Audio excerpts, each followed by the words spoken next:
रूस और यूक्रेन सीमा पर घटनाक्रम आज बहुत तेजी से बदल रहे हैं। यूक्रेन में रूस ने सैन्य कार्रवाई की शुरुआत कर दी है। यूक्रेन के अलग अलग हिस्सों में गुरुवार सुबह धमाके भी सुनाई दिए हैं। रूस और यूक्रेन के बीच तनाव लगातार जारी है। वहीं इससे वहां फंसे भारत के हजारों छात्रों और उनके परिजनों की घबराहट अब बढ़ गई है।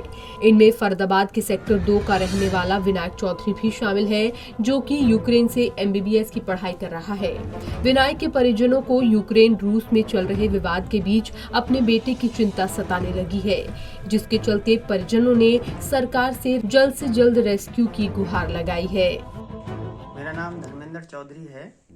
मैं फरीदाबाद का निवासी हूँ। मेरा बेटा यूक्रेन में लवीव शहर में डायनालो हेस्की नेशनल मेडिकल यूनिवर्सिटी लवीव में MBBS सेकेंड ईयर का स्टूडेंट है। उसके पास अभी तक कोई भी सहायता किसी भी प्रकार की भारतीय सरकार से नहीं पहुंची है और मेरी भारत सरकार से दरखास्त है कि जो वहाँ स्टूडेंट फंसे हुए हैं, जो कीव नहीं आ सकते, तो लवीव में एक छोटा एयरपोर्ट है जहाँ से बॉम्बे के लिए और दिल्ली के लिए 8 दिन में फ्लाइट चलती है। तो मेरी सरकार से दरखास्त है, हाथ जोड़कर विनम्र प्रार्थना है कि मेरा एक ही बेटा है, लवीव से उसको जल्दी से जल्दी सुरक्षित भारत लाने की कृपा करें। आपने ट्वीट किया है, ट्वीट में किस किस को ट्वीट किया है ताकि क्या नाम अपना? सर, मुख्यमंत्री मनोहर लाल खट्टर जी को किया है, भारतीय दूतावास को किया है, PMO इंडिया को किया है, 2 और 3 न्यूज चैनल को किया है, लेकिन अभी तक केवल आप लोगों ने ही संपर्क किया है, बाकी किसी ने अभी कोई संपर्क नहीं किया। बेटे से मेरी बात तो डेली चल रही है, लेकिन आज कई घंटे संपर्क करने के बाद बात हो पाई थी, क्योंकि जो कल वहाँ सिनेरियो हुआ है उसकी वजह से शायद वहाँ लगता है कि नेटवर्क में कुछ प्रॉब्लम है। जो स्टूडेंट्स यूक्रेन में फंसे हुए हैं वही इंडिया का फ्यूचर है, चाहे वो इंडिया से रिप्रेजेंट हो या किसी भी कंट्री से रिप्रेजेंट हो, पर वो रिप्रेजेंट हमेशा इंडिया को ही करते हैं।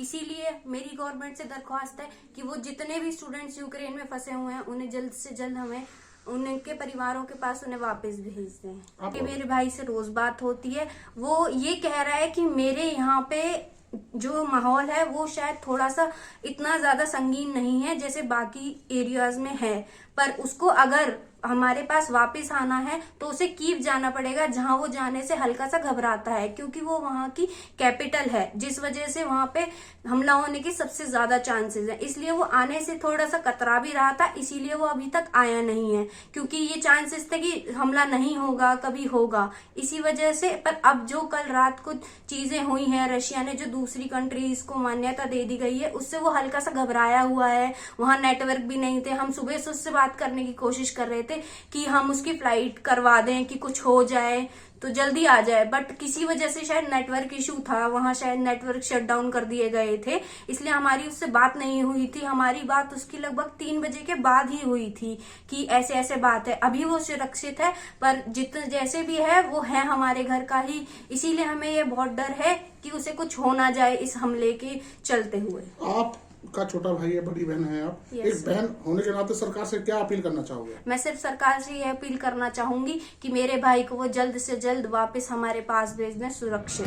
परिजनों ने बताया कि उनके अपने बेटे से रोजाना बातचीत हो रही है, लेकिन आज कई घंटे कोशिश करने के बाद बेटे से संपर्क हो पाया। परिजनों का कहना है कि वहां पर फिलहाल जान माल का पूरा खतरा है, इसीलिए सरकार को जल्द से जल्द वहां फंसे भारतीयों को वापस लाना चाहिए। रूस और यूक्रेन के बीच बढ़ते तनाव के चलते वहां फंसे भारत के हजारों छात्रों और उनके परिजनों की चिंता बढ़ती जा रही है। अब देखने वाली बात ये होगी कि सरकार वहां फंसे भारतीयों को कब तक रेस्क्यू करती है। पंजाब केसरी टीवी के लिए फरीदाबाद से सुधीर शर्मा की रिपोर्ट।